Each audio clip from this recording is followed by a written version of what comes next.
ناظرین کرام، دنیا کے بے شمار مذاہب میں مرنے والوں کی آخری رسومات الگ الگ طریقے سے ادا کی جاتی ہیں۔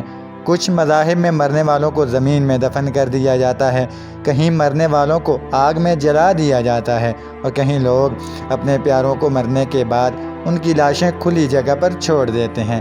لیکن آج ہم آپ کو ایک ایسے ملک میں لے جا رہے ہیں جہاں لوگ مردوں کو ہوا میں لٹکا دیتے ہیں۔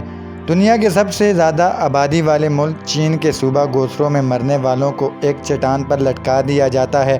سینکڑوں سال سے جاری اس عجیب و غریب روایت کو پورا کرنے کے لیے گوسرو کی ایک غار میں تقریباً 30 میٹر یا 100 فٹ اونچی ایک چونے کی چٹان پر مردوں کو باکس میں رکھ کر لٹکایا جاتا ہے۔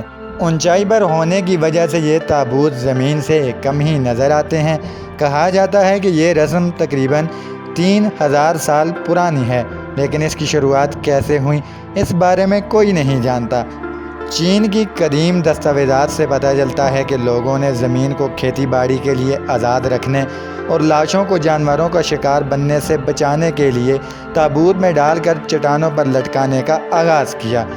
چند سال قبل ہونے والی ایک تحقیق میں چین کے صوبے ہوبی میں 130 سے زیادہ لٹکے ہوئے تابوت ملے تھے، جو کہ 50 میٹر چوڑی اور 100 میٹر اونچی چٹانوں پر بنے غاروں میں رکھے گئے تھے۔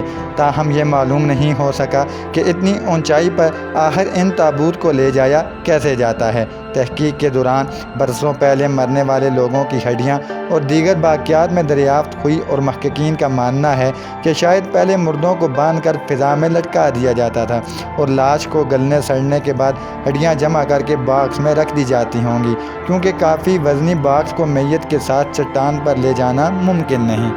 کچھ محققین یہ بات کہتے ہیں کہ شاید مرنے والوں کو ان تابوت میں رکھ کر رسی کی مدد سے اوپر کھینچا گیا ہوگا، جیسا کہ آج بھی کئی مذاہب کے لوگ مختلف ممالک میں مرنے والوں کو ان تابوت میں رکھ کر اونچے مقام پر کھلی فضا میں چھوڑ دیتے ہیں تاکہ جانور ان کی لاشوں کو نہ کھا سکیں۔ چین میں موجود اس پراسرار قبرستان سے کچھ چیزیں چوری ہونے کی اطلاعات بھی موصول ہوئی ہیں، جس کے بعد چینی حکومت نے اس تاریخی مقام کی حفاظت کے لیے خصوصی اقدامات کیے ہیں۔ آج کی ویڈیو سے فی الحال اتنا ہی۔ آپ سے ملاقات ہوگی پھر کسی نیکسٹ ویڈیو میں، تب تک کے لیے مجھے دیجیے اجازت۔ اللہ حافظ۔